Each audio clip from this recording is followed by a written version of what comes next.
Brilliance Audio.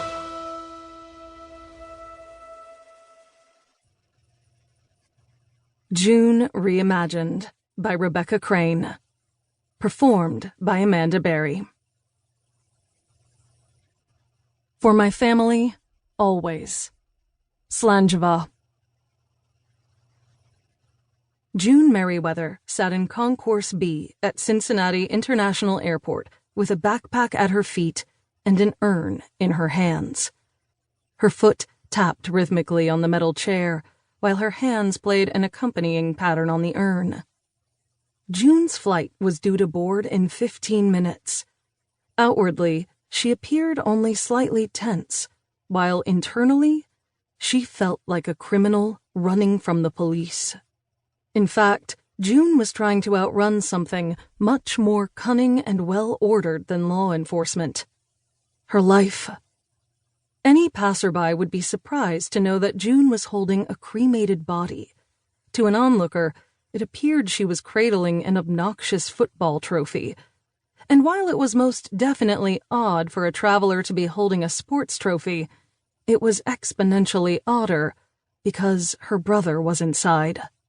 Some might call it depressing, even morbid or gross or horrifying. Some might go so far as to say June had a problem. Some would be right. I know what you're thinking.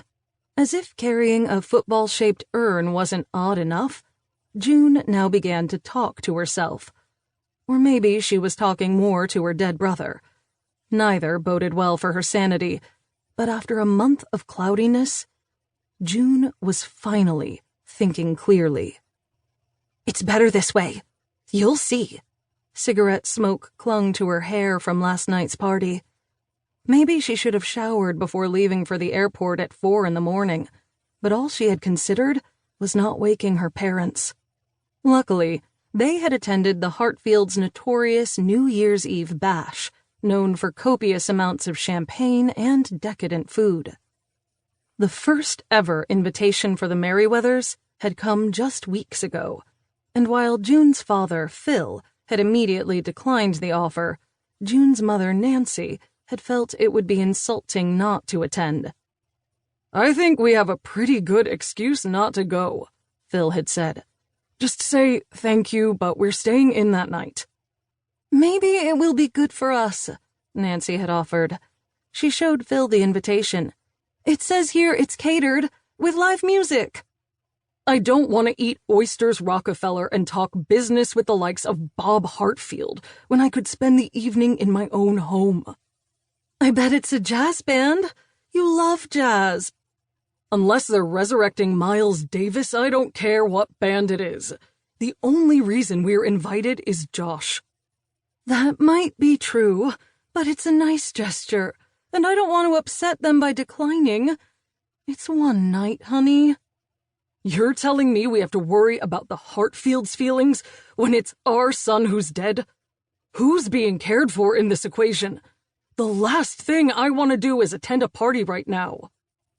Nancy burst into tears, a volcano of grief. For the past month, this had been her reality.